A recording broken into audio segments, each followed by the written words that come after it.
Okay, hello everyone. Today it's Thursday, September the 5th. The topic that I'm going to be focusing on today is basically the eclipse season. We have been going through a series of eclipses in Aries and Libra, and each eclipse season follows an 18-month cycle. And this eclipse season, we're transitioning into the next sign, which is Pisces, which basically is they happen along the axis, right, of two opposing signs. So we've been having Aries and Libra, and at this moment we're transitioning into Pisces and Virgo.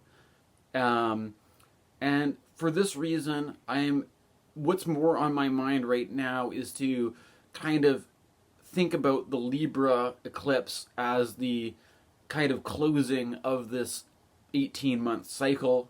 But before I get really into the eclipse stuff, I'd like to address some things that I have been talking about in previous videos. Because the way I've been doing this is that I've been recording videos without much editing, and after I record the videos, I watch the videos and pay attention to what I'm saying. And I have to admit that sometimes, have you heard of the 4 agreements? And one of the 4 agreements is this thing about being impeccable with your word. And sometimes I feel like I fall short of being impeccable with my word, in that I maybe in the process of making an hour-long video, I get sloppy and I kind of don't like the way I say something, or I don't like I'm trying to express something and I feel like I'm kind of falling short and doing it not the right way, or kind of, I could do better. And then there's also things where I just flat out make some mistakes. And there's certain interesting things about this that, I just like to clarify. There's also things that I in my attempts to like portray something, I might make a mistake that's like so far in like the other direction that it's like, if you just invert that, it becomes something that's maybe prophetic. If the other, but I'll just explain a few things before getting to the eclipse, and that'll lead me into the conversation where I'm going with this. Right. First of all, in one of there's lots of elections going on. There's American elections. There's Canadian elections. There's federal elections. There's provincial elections. There have also been a lot of elections in Europe or whatever.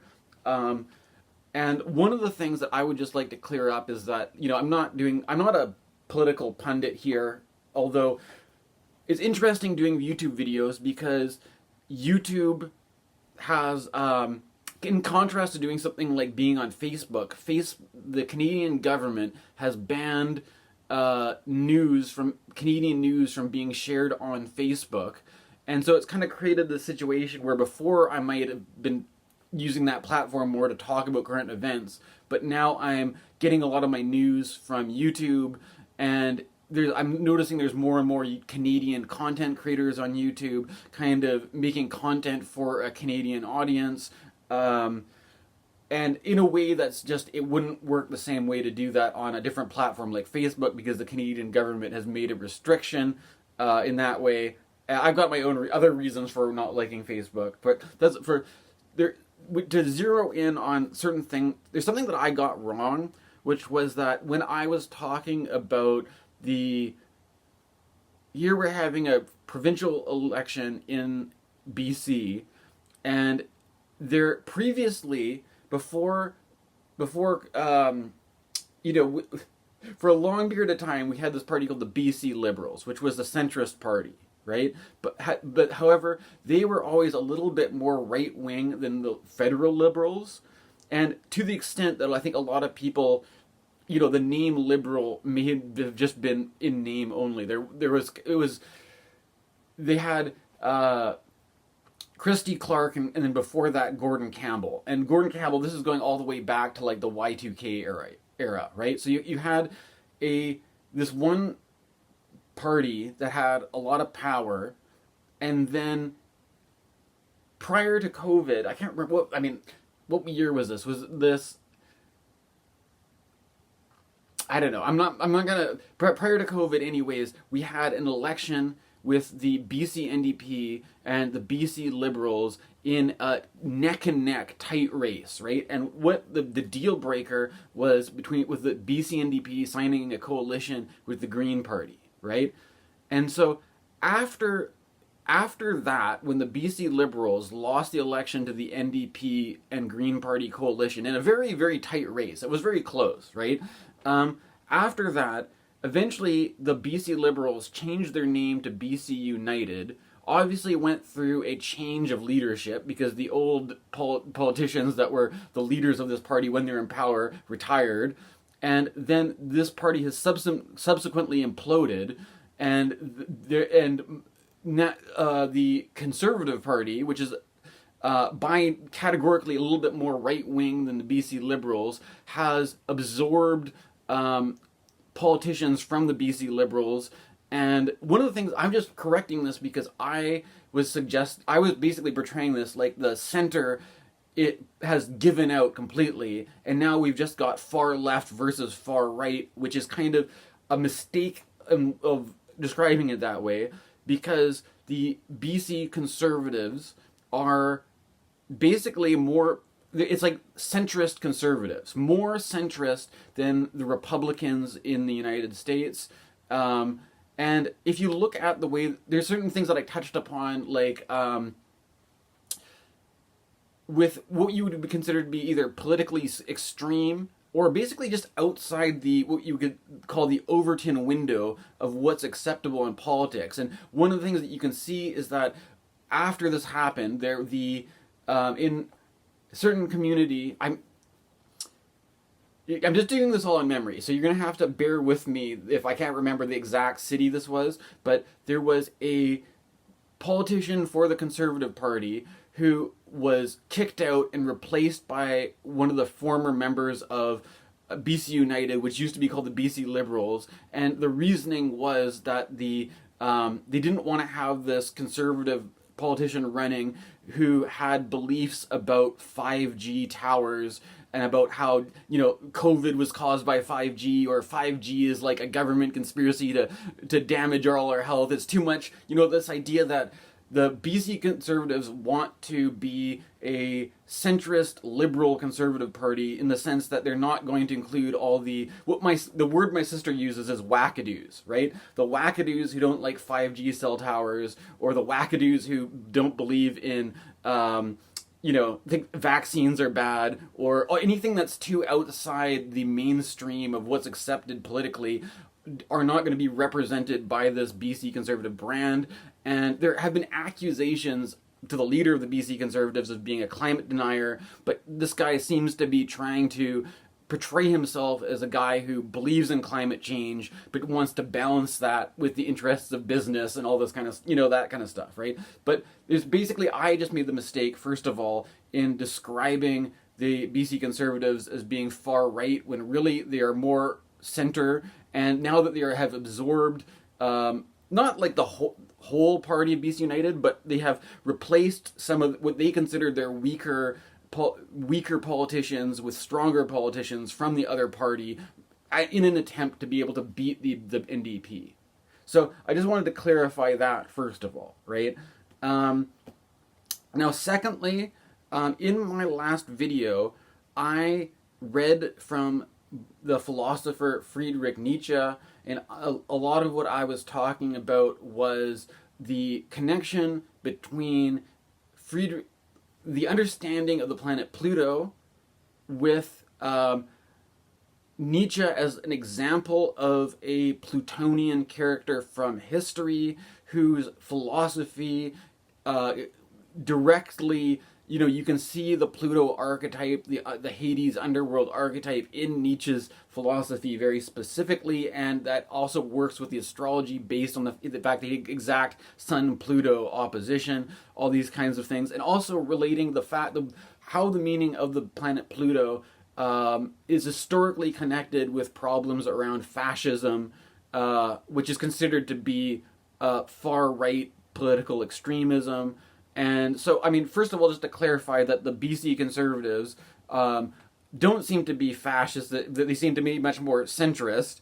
But however, one of the things that I was saying in my last video was that I was talking about that at one point in time I went to Berlin, and my experience of Berlin was very much seeing Berlin is a place where all the freaky people congregate, the gay and lesbian and wearing funny, tattoos and piercings and color. Like, that's kind of the maybe it's a stereotype, maybe there's more stuff going on than that, but that's my impression of going to Berlin and seeing that as kind of like the Nazis wanted to, kill off everybody that was different, but now it is a place where you can like hang out with a bunch of like, crazy gay goth people and eat a kebab from a Turkish kebab in the street, or whatever, right? Like, they have a strong Turkish Lebanese presence in Berlin, and to me it's a very it feels like a very inclusive multicultural place and all this kind of stuff, and I'm like, oh, the Germans must have gotten over that, right? But however, there was an election just recently where the far right party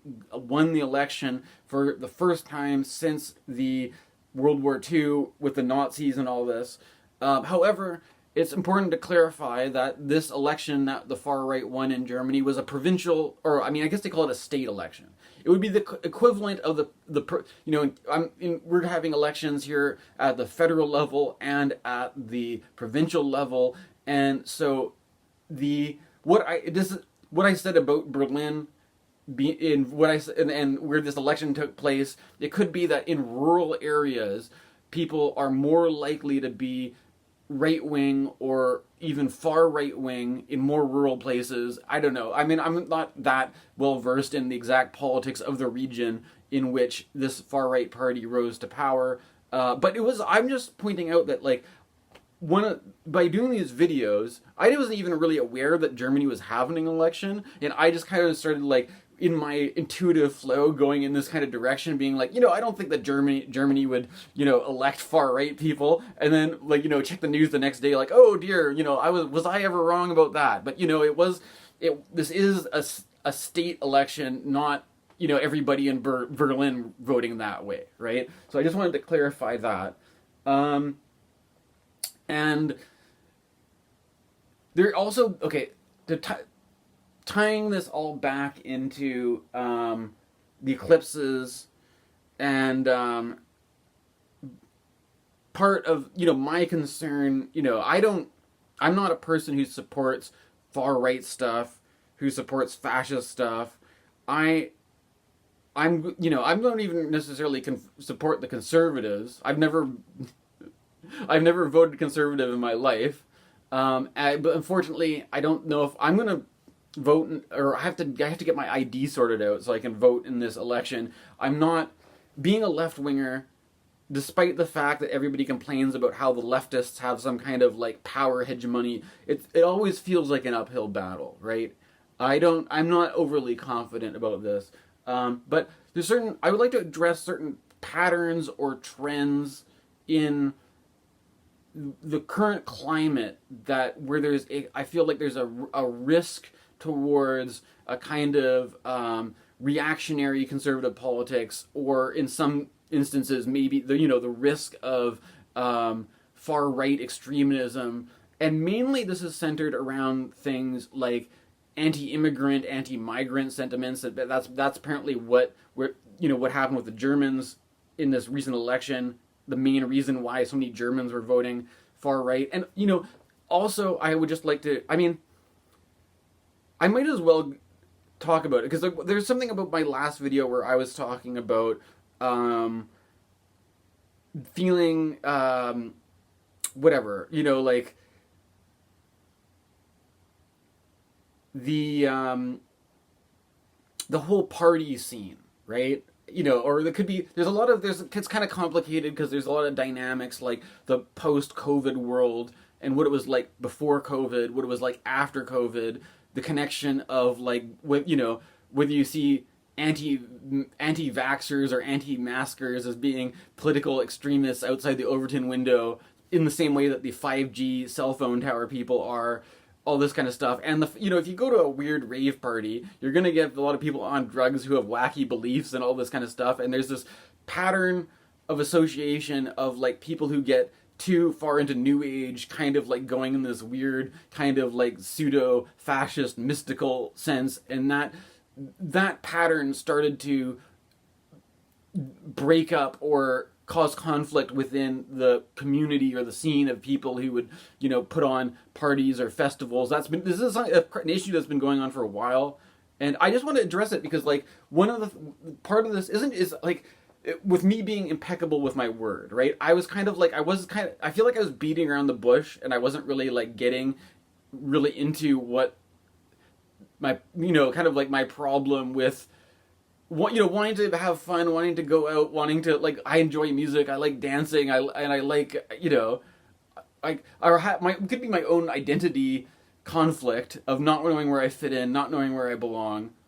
I'm just like, to give you this anecdote that I went to a Halloween party before COVID on one of the Gulf Islands, and I don't usually, like, this is something outside what I'd normally do, but this is around the time where I met some girl I started hanging out with that I eventually had some sort of kind of like relationship with.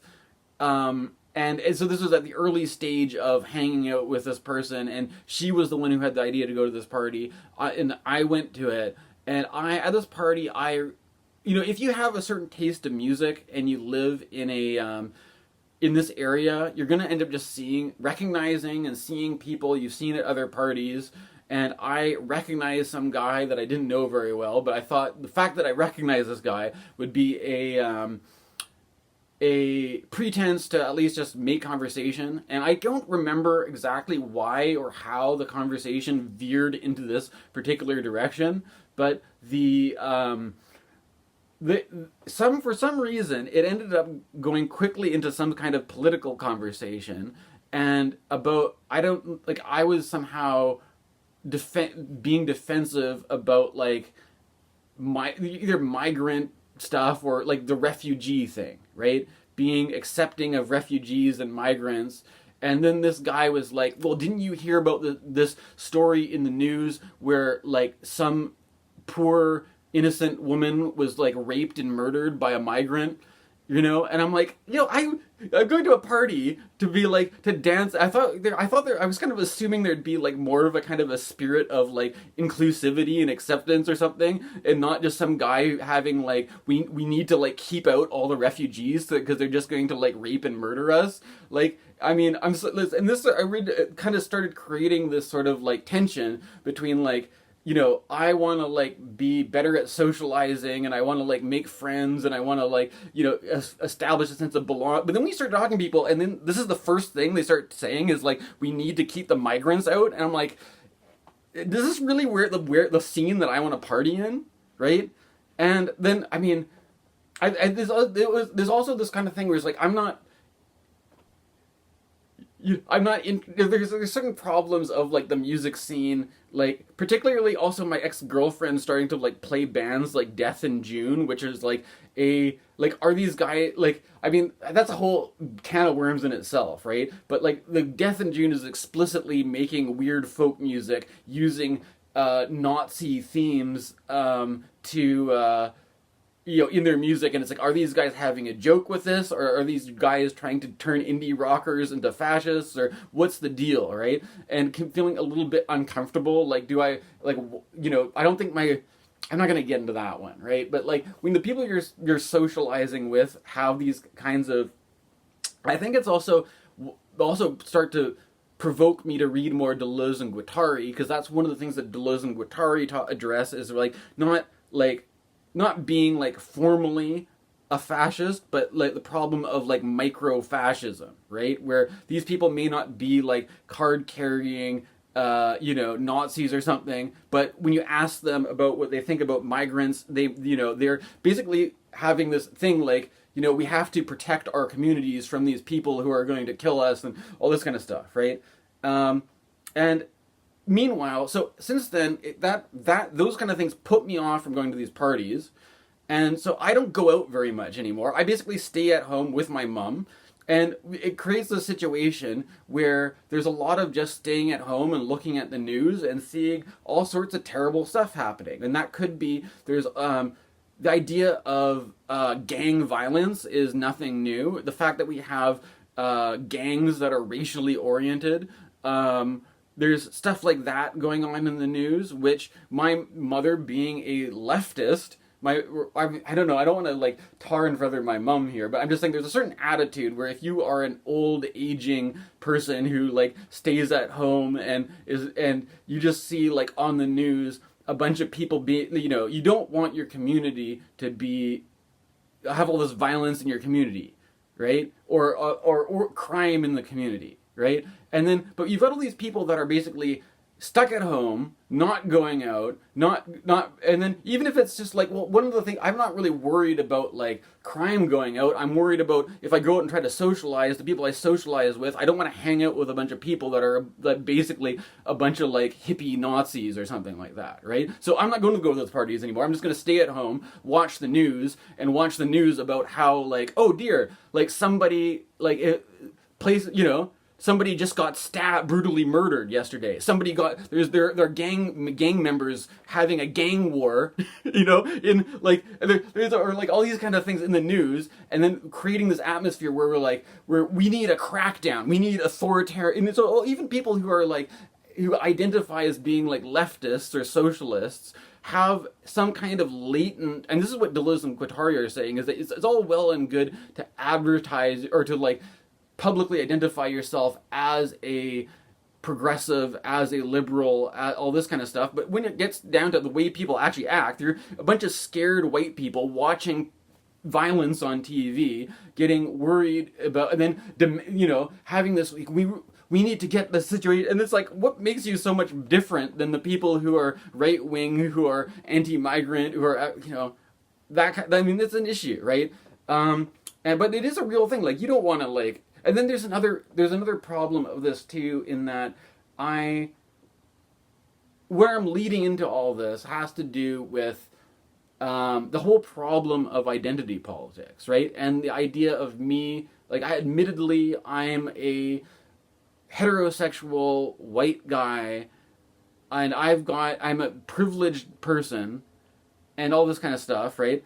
However, the only thing that makes me in a position that is not just the extreme privilege of being, white, male, heterosexual, not having anything different about me, is having gone through a mental health crisis, having been diagnosed a certain way, and a lot of the time I avoid the diagnosis thing, because one of the things that I had a problem with is like people taking the diagnosis in this really rigid and serious way, and like there's this whole culture around. I mean, maybe that would be a bit of a distraction right now, right? But I'm just saying that aside, oftentimes when people are dealing with this problem of like crime and violence in the community, it's either there's a certain identity politics around it where people are associating that with migrants or immigrants, or they're associating it with drug addicts and the mentally ill, right? And one of the problems that I have with this is that I used to be more actively involved with things like radical mental health, or whatever you would say, like the MAD movement, like advocacy, or also I'm not a fan of mainstream psychiatry, so the fact that I'm not into mainstream psychiatry puts me into more contact with the people who are outside the Overton window, who might be believing in like the 5G cell phone towers, or I do astrology, right? There's this whole new age thing where that leads into the the tinfoil hat thing, these kind of things have created what I call fault lines, where I have a certain, I'm a little bit loose with it, because if I was really that serious about just everything being taken seriously, I would probably not be doing an astrology channel, right? There's something about where I'm going with this, though, with the eclipse, like why this is all relevant with the eclipses, is that there's this, we're having the last eclipse of the Aries Libra cycle, and the first eclipse of the Virgo Pisces cycle. And the Aries, Libra. There's something about Aries and Libra about being like being independent versus in relationship, whether that's personal relationship or your relationship with the rest of society or something like that, and like social contract and all this kind of stuff, versus being strong and independent and individuating. That was one of the themes that I was kind of going off on this eclipse cycle, right? There's another thing I was also talking about, like with tarot associations, the Aries with the Emperor and Libra. If you use this system of associating tarot cards with zodiac signs, then when you're using major arcana, the one that gets associated with Libra is justice, right? And there's this idea of that justice is blind, right? And I think there's something about this whole dynamic of identity politics, which is like outward social justice, which has become kind of like nobody likes. It's become a heated thing, right? Because people will use social justice warrior as like a slur or something like that, right? But prior to the rise of Jordan Peterson and all this kind of stuff, I don't have any reason to get involved with identity politics aside from my history in mental health and being concerned about mental health. And what part of the concern is this like of stigma of being like, I don't want to be like, if you get diagnosed because you have a problem, I don't want to be treated like a criminal just because I have a diagnosis, right? And yet my experience in the mental health system, but the thing, there's something about the system where if I put myself in the shoes of the people in the system, especially when it comes to like the city, especially when it comes to the downtown east side, where everybody knows there's always been a lot of problems, and the problems are just getting worse. You have people that are dealing with lots and lots of people, with lots and lots of problems, and there's something about you don't want, if you're just in a going through this lineup, you don't know what the people are like that they're dealing with, right? The other people are like. But the thing is, I have to admit that there's also, if you've ever been in a psych ward, there are certain psych wards where everybody just gets put in the same ward. There are other places where they make an assessment. Is this person violent and dangerous, or are they more harmless, right? And in that, you get separated off where they put all the violent people in one ward, and they put all the and so I get put with all the docile and harmless people, and they treat you in this really kind of like sensitive kind of way, and then the other people are more at risk of just getting thrown into like the criminal system, right? And the thing about the criminal system too is that if you aren't mentally ill, the thing is like being put jails and prisons aren't really designed to foster mentally healthy people, right? You're probably going to go more crazy and more deranged and more disturbed and more traumatized in a jail environment than you are in this other environment. And so there's this basic kind of problem though with like why to be upfront about it, I usually talk about it as like a spectrum thing. Like there's a bipolar spectrum, there's a psychotic spectrum, one of the problems inherent in all this is that there's stigma around the word psychosis, because when you say psycho, you think of like an axe murderer, you think of a killer, right? There's stigma, even schizo too, and there's this problem where there's this whole campaign to destigmatize mental illness, so that, for one thing, the thing is, it's like if you're already having problems and you're not violent and you're right, and they're like, okay, we're gonna help you out by giving you a diagnosis where you can get the support and help you need, and your diagnosis is that you're a psycho, right? And now you're like, oh shit, so I already was insecure about myself, and now I have to live in a world where everybody thinks I'm a dangerous criminal that's going to kill them, right? Like, this sucks, right? Okay, I don't want to be this person. This is the point, a lot of, like, the actual mental health system diagnosing me like this made me a lot, like, I felt like the thing that's supposed to help you actually makes it worse, in the sense that you don't want to be this person. But I've never been a very violent person in my life, and in fact, at one point, I had this traumatizing experience growing up where I was the victim of a random act of violent crime, and I was mugged and stabbed without much, it was pretty random, right? And so I'm, as a person who is, okay, for one thing, not feeling like I get along with the community, because if you go to a party and talk to people, they're a bunch of like right-wing hippies who don't like migrants, and you're kind of like, oh, I mean, I would like to be a little bit more accepting and inclusive. That's not my value system. It creates this sort of thing like, maybe this isn't the community I want to be part of, right?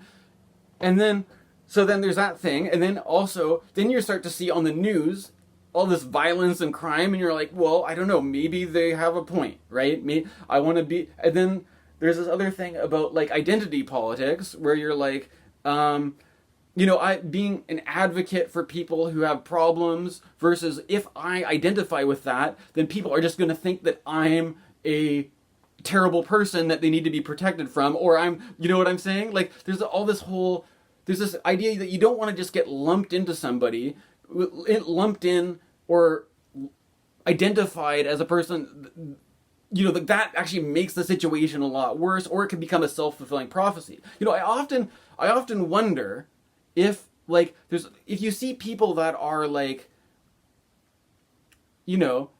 people who are more prone to that kind of stuff, especially if they are immigrants or something like that, if you're an immigrant and you are treated in such a way where there is a lot of fear, a lot of hostility, a lot of suspicion, a lot of unfriendliness, a lot of people resenting the fact that you're around, a lot of people thinking you better just go back to your own country, and your very right to be here is always contested, and you're just, you just feel like even just to exist is like a fight, and there's all these other privileged, rich white people who had it all so easier than you, and they're all looking at you with dirty looks, just suspecting that you're going to be a criminal, just suspecting that you're going to be violent, and it's just like, and you haven't done, it's like, isn't that atmosphere in some way a problem, in that that could actually you think that that's, like, all these uptight, scared, paranoid white people are in some way creating the same problem that they're afraid of by treating people as if they're already criminals, as if they're already violent, or there's also this thing that even if you are, if you are accepting migrants into your country, that, maybe some of them are like that, right? Maybe that's just, like, statistically, it's going to be part of the problem, and you can't just be like, well, we can't be perfect about this. It's just it's just going to be an issue regardless, right? And the problem is that these things I think are creating the conditions for, maybe it's overkill to call it fascism, but it's creating this sort of fear and paranoia that leads to an authoritarian system, because you want to be protected from all these criminals and lunatics and drug addicts and all this kind of stuff, right? And I'm addressing this because I think this is a bit of a problem, right?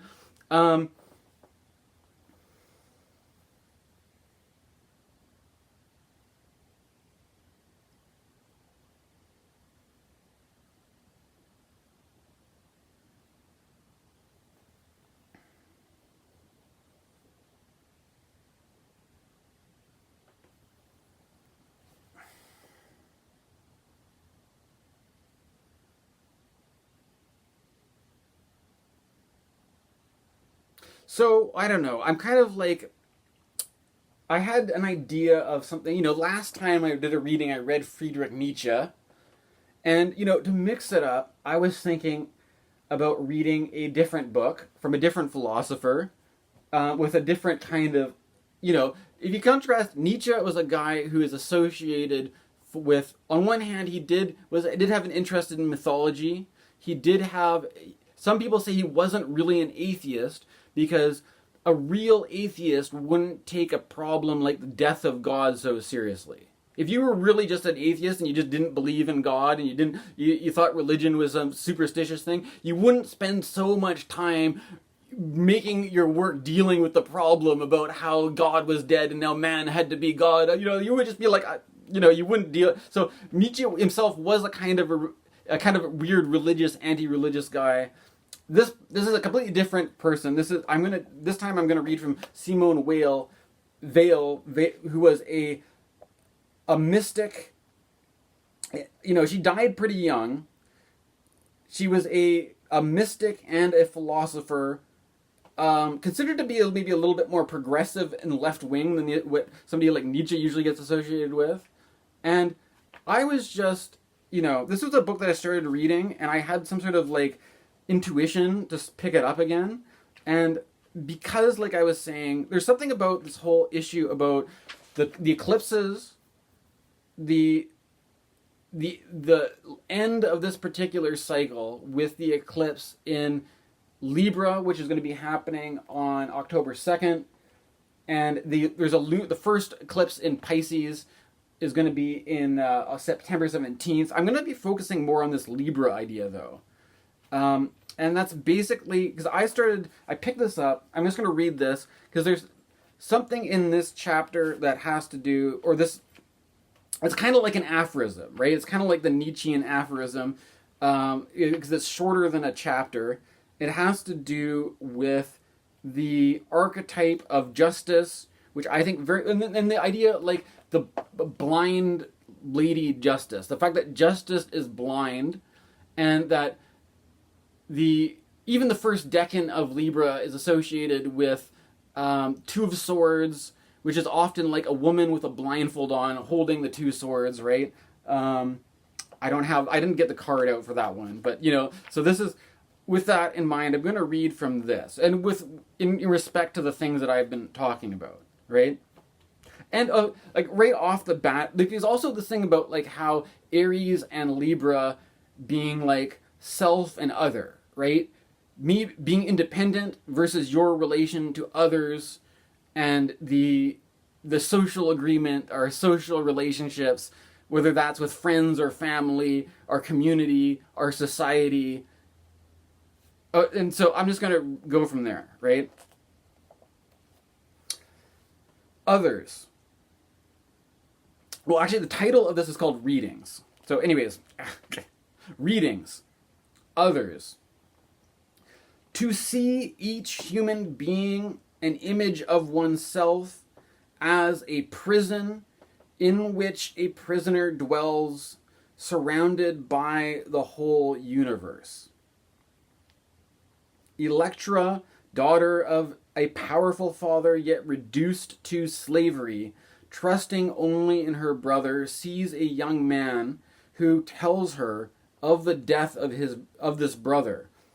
And at that moment, when her distress is utterly complete, it is revealed that this young man himself is her brother.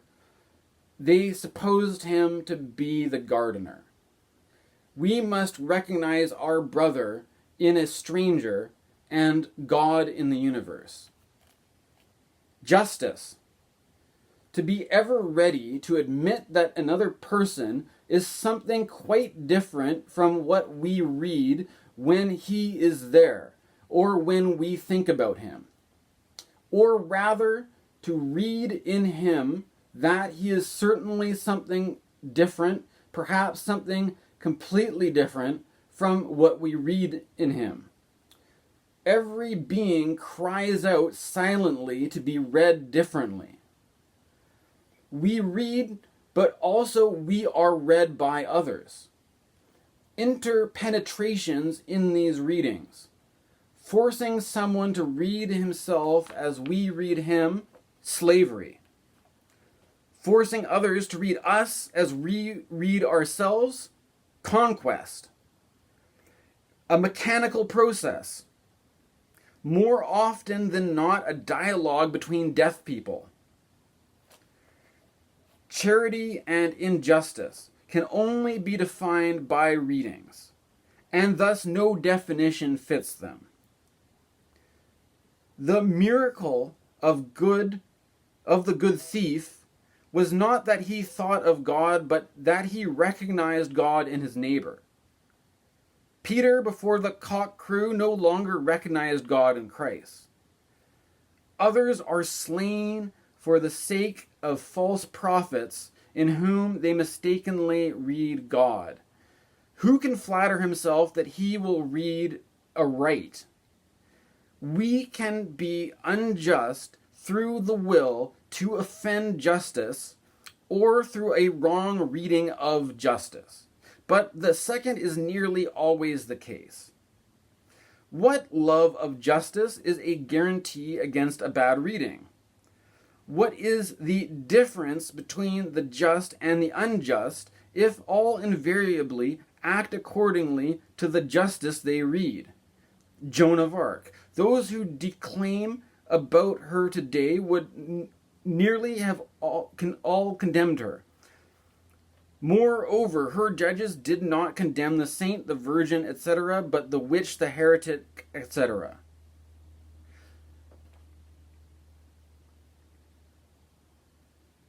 Causes of wrong reading. Public opinion, the passions. Public opinion is a very strong cause. People read in the story of Joan of Arc what contemporary public opinion dictates. But it has been uncertain. And Christ. In fictitious moral problems, calumny plays no part. What hope is there for innocence if it is not recognized? Readings. Reading. Except where there is a certain quality of attention, obeys the law of gravity. We read the opinions suggested by gravity. The preponderant part played by the passions and by the social conformity in the judgments we form of men and events.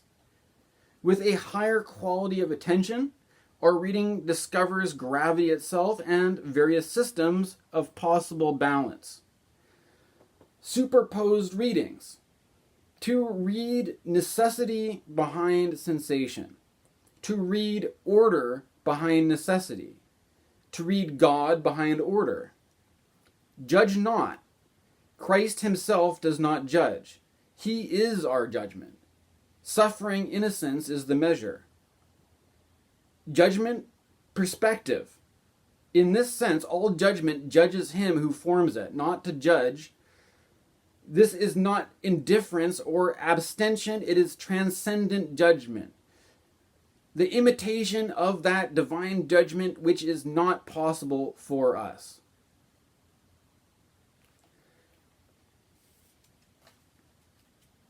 And so the book is called Gravity and Grace, and the basic idea is that she's a mystic.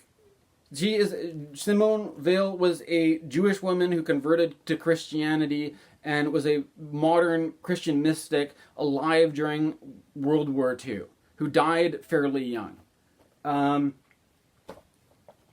the whole idea of what she's saying about with Joan of Arc is that would you read somebody like Joan of Arc as a saint or a witch, right?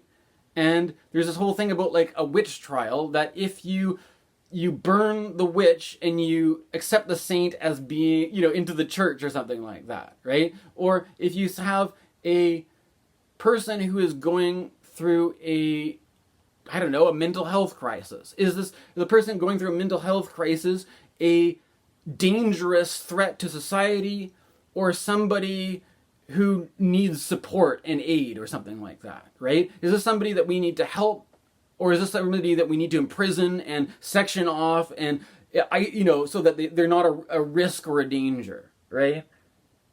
And the idea that like this kind of what it feels like being, and it could also be with migrants or immigrants, right? If you see people that dress a certain way, that look a certain way, that have come from a certain country, or that you're not familiar with these people, do you take them to be threatening criminals who are out to, cause crime and violence in the streets, or do you look at them with more sympathy or compassion, right? But the main thing is that, like, there's something about the justice being blind, is that the justice wears a blindfold so that you're not seeing something and then reading into it preemptively, and then as a reaction, where rather than you have to give people a fair, even if somebody seems like they are likely to commit a crime or something like that, you have to wear the blindfold to give them the benefit of the doubt, to to correct your own tendency to maybe judge a person one way or another. And then what she's saying about the gravity of public opinion, right? Like, if I'm a person who, admittedly, I have to deal with a certain degree of isolation, of not having friends, and then when I try to make friends, when I try to go and socialize people, I find that there's a certain kind of public opinion that tends to dominate in social circles. If I go to, if I break out of my little isolated world and I go to a party and I try to make a conversation, and for some reason the person I make a conversation with starts telling me about how we got to protect ourselves from migrants, or that you may make an argument saying that we have at our party we accept gay people, we accept lesbian people, we like to do drugs and have fun, and if we let a bunch of migrants in, they're probably going to have they're going to have these like really conservative, fundamentalist, religious views, and they're going to think that all the things that we do in this party are terrible sins, and these people are just going to want to kill us, right? And so if you go to a party like that, and that's the first person you talk to, you start to suspect maybe the other people at the party are like this guy, they have the same view, and if I want to fit in with these people, I have to adopt that point of view, right?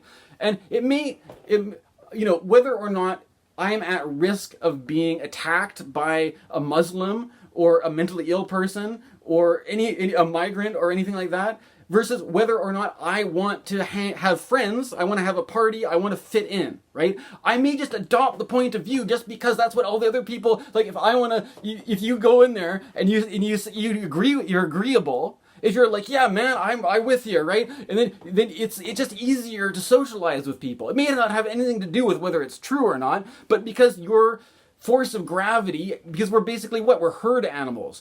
I don't feel very secure just on my own, but if I have a bunch of other people who look like me, think like me, have the same points of view as me, it gives me some security, right? It may not have anything to do necessarily about whether or not whether these beliefs or opinions are true.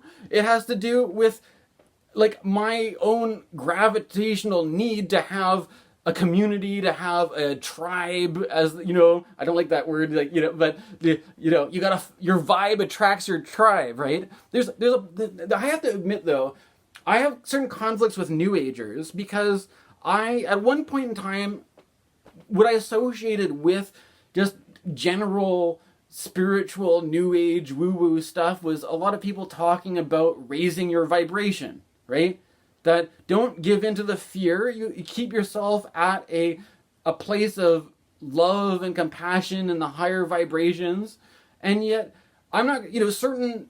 What it sounds like now is that a lot of these New Agers are saying that, they're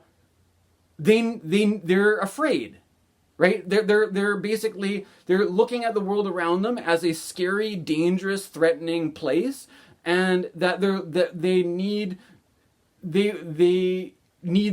protection. They're not looking at this from a point of view of like an boundary dissolving universal love and compassion. They're looking at this view of like especially, I have to, okay, maybe I'll just I'll be upfront with it. It could be, I think it could also be the way the algorithm works stokes this, right? Because this is the thing. I know a lot of people don't like Teal Swan, and I'm the kind of, I watched her documentary, The Deep End, which was like, I have some kind of funny thing where it's like I'm inclined to be more open-minded to Teal Swan, basically because I have my own kind of like my own personal experience where I experienced some like weird New Age stuff, right? I'm not going to go into the details because that's not the approach that I'm taking in this channel, right? But at some level, regardless of all the problems within the community, that it just feels more accurate the way that I'm representing myself to be like, I have a different perception that makes me feel a bit more like, these new agers, right? But I'm looking at people before might have associated with this idea of like trying to raise your vibration to love and compassion, and now I see a bunch of basically sexually frustrated people, because in this climate, romance has gone out the window. The dating scene is totally messed up, and if I pull up to if my recommended shorts that the algorithm recommends me is Teal Swan saying that, like, if you're a heterosexual male and you want to attract a woman, you have to basically get jacked. You have to be a strong, tough guy, because the main reason why women are attracted to men is because they provide them with a certain sense of safety and security, right? It's not, so you're not going on this level of like transcendent love and compassion. It's like, I'm a weak, lonely person who needs relationships, and also I'm afraid of all the threats and all the crime and violence and insanity in the environment, and I need, from a female perspective, I need strong men to protect me from all the threats and dangers in the outside world. And if you are a man and if you are lonely, the only way that you can solve your problem of isolation and loneliness is to turn yourself into a tough guy who's going to basically fight off all the violent immigrants and criminals and mentally ill, deranged lunatics, so that your woman is safe, right? And I mean, there's a certain logic in that, but I mean, like, I don't. It's like, to me, it seems like it's kind of like a strange position to be in, right? Or that I'm just, in my own personal experience of, I don't know, growing up. I mean, I'm not a Zoomer, I'm a millennial, right? And I have to admit that I don't know, I've had a few relationships that lasted maybe like a year or 2 years. And, I mean, I have to admit, I've never been a tough guy. I've never been the kind of guy who works out of the gym. I'm not, I don't know if I'm into like the sensitive new age guy, like, label, because there's a certain, the Mars presence in my chart, there's a certain part of my personality that I feel, I can't help it but be a little bit confrontational. I can't help it but be,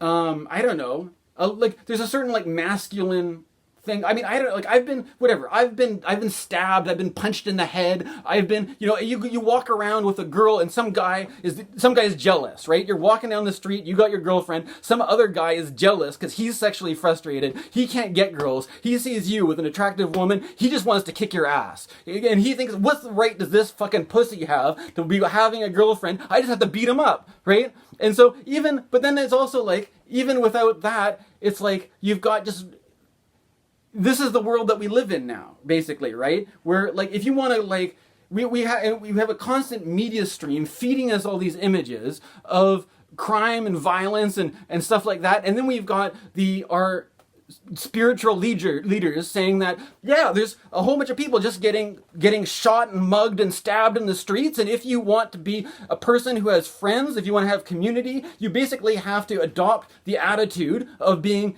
a far-right conservative person who doesn't trust migrants, and you have to work out, and then you have to be able to, like, get into fist fights with people, and, like, you know what I'm saying? It's like, this, I don't know, I'm just describing what it's like. I'm not even making a judgment on it. I'm just saying, hey, so, like, I'm putting a video on YouTube, and I'm saying, as a person who's just, I'm living with my mom and my sister as my mom gets older, and I'm helping my mom out, and I don't feel like it doesn't feel like a very good situation to have a relationship in, for one thing. And then I go on my media, and all I see is, it looks like a lot of crime and violence, and the rise of far right parties in Europe, the rise of conservative parties, lots of anti-immigration attitudes, and lots of people saying that if you want to like use dating apps,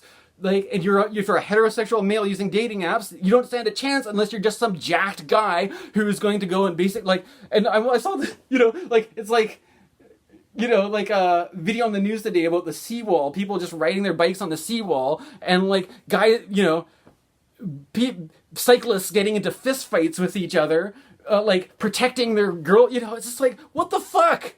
Like, the world seems kind of fucking crazy right now, right?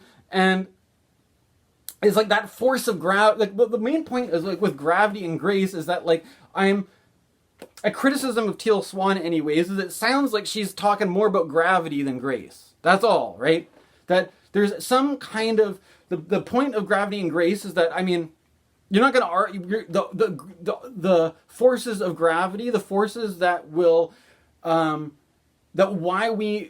a bunch of animals, basically. We're like primates. We need herd security, right? In that, either, which could be like me, my family staying together as a little supportive family unit, giving each other a sense of security, or creating your own family, having your family security. But this sort of like secure family herd unit starts to feel more and more like kind of like this sort of like, we're just going to stay home, watch Disney movies, not think about any bad things, except for when we turn on the news and we see all this, crime and murder, and oh dear, we better vote for somebody who's going to keep our streets safe, and even this attitude seems to be prevalent even if you're progressive, right? And then our media seems just geared to accelerate this, feeding us more images of bad news stories, and even now our spiritual teachers are just at this level of being like, I'm scared and I need tough men to protect me, right? And like, I don't know. This is what's on my mind today anyways, and for me, I'm just relating this to of the idea of like justice as a transcendent principle, or the idea of what's fair, right? And the idea of the fairness in terms of like equality or privilege, and that the idea that privileged white people just have more of this like insular security of like, we're going to build up our privileged white people community of a bunch of other privileged white people who have the same views as us, who have the same biases as us, who have the same opinions of us, and we're all going to just feel comfortable and protect ourselves from the scary outside influence of people that are different from us that might be dangerous, and and we have to lock up all the people that are deranged. For me, it's a conflict, because like, it would make a lot more sense if I just hid the fact that I had a mental health history and did not identify that at all, and identified it as being like, I'm not like, what am I going to do if people out there are actually violent lunatics? Well, I don't know what I'm going to do to help that, right? Or that I don't know. I'm not going to. It seems like a losing game to try to make an argument for better treatment of those people. Like, one of the things there's also an issue, before I just wrap this up, about supportive housing, for one thing, right? That nobody wants to have supportive housing in their neighborhood. The NIMBY problem, right? But I saw in the news recently in Montreal a landlord complaining that he can't evict his tenants, that he rented out a unit that he was renting to a bunch of people who had some kind of like crack or meth addiction, and as that goes with that, they're causing lots of problems, right? The neighborhood is in chaos because this landlord rented out. So the problem isn't supportive housing. It's like, this is what's funny, is that like, so if you provide supportive housing for these people who to prevent them from being homeless, it's a problem because people don't want them around. But then if you don't do that, and then these people somehow manage to find a place to rent, then it's basically the same problem. It's a problem, like, it's not like people don't care about getting these people, whether or not these people are homeless or not, they just don't want them around, right? And so it's like, if you don't want them around, where do you want to put them exactly, right? And so there's this whole, like, do you see where I'm going with this, right? Like, there's kind of like, it's not really about supportive housing. It's like, people just want to have, like, in order to survive, you have to be this kind of person, right? You have to be a person who is obviously not addicted to... You don't want to make a world where if you're addicted to crack, and if you're addicted to crystal meth, and if you have problems, it's just okay, and you can just live that way, right? So we don't want you to have a house. We don't want you to have supportive housing. We don't want you to rent a house, and we don't want you to be homeless either. So it's like, what do you want to do with these people? You want to lock them up in a prison, right? And it's sort of like, the prison is just going to make them worse, right? Because prisons are designed to be that way. Prisons are like, everybody in prison, if you're not mentally ill to begin with, it's probably just going to make you mentally ill. And so when they get out, they're probably going to be even worse than they went in, and they're going to be pissed off at you for putting them in there. And then you're like, the thing you got to understand is that not everybody is going to be successful. And if you have a place where the housing market is absolutely fucked, like, you have to be a really successful person to even have a chance to have your own place, then, there's going to be a lot of people that fall short of that, right? And it's like, this is why I'm concerned that this is like the breeding ground for the real fascism, which is like, people, it's not just that people don't want these people to have housing. They don't want them to have housing. They don't want them to be around. These people, you've got a bunch of people, it's just one step away from people wanting to incinerate these people, to be like the Nazis, right? To have everybody who is not up to the standard of what we want people to be, we're just going to kill them all off, because there's too many people anyways, right? Like that, and I'm, and Simone Weil was a Jewish woman who converted to Christianity, lived through World War II, but died because she wasn't very healthy. And the thing with Simone Weil is that she could also just be judged or read as just a mentally ill person who had some funny ideas. Right? So it's like, some person could just be a mentally ill, crazy person, or they could be a philosopher, a poet, all this other stuff, but it's things that don't make a lot of money, right? And a person could be a well-to-do migrant who wants to be integrated, or they could be a dangerous criminal you have to protect themselves from, right? But the idea is that the more we're just like triggered into a reaction, we don't give people a fair chance. We're just like, oh my God, anybody who has this diagnosis is dangerous. Anybody who comes from this country could be a criminal. Everybody who believes this is basically a terrorist, right? It's like this, and we just have to hide with our safe little security blanket of mommy and daddy and our little, well-to-do white family and our white picket fence, and meanwhile we're paranoid and crazy and fearful as fuck, and our spiritual teachers are just there to feed into that anxiety by having this viral content marketed to us, playing off our, basically, it feels like a bunch of algorithms that are designed to just play off our lowest, most reactive, unconscious parts. And that strategy is what I associate with fascism. It's not making a rational, coherent argument. It's trying to trigger fear, aversion, paranoia, suspicion, and the will to have some sort of authoritarian daddy figure that's going to solve it for you so you don't have to, right? And man, I don't know. I could probably go on and on and on and on, but I'm not. But that's basically what's on my mind in terms of this eclipse cycle. The last, and I'm talking more about Libra. Maybe I'll talk more about Pisces later. But there you go, another hour-long video. Thanks for watching. Okay.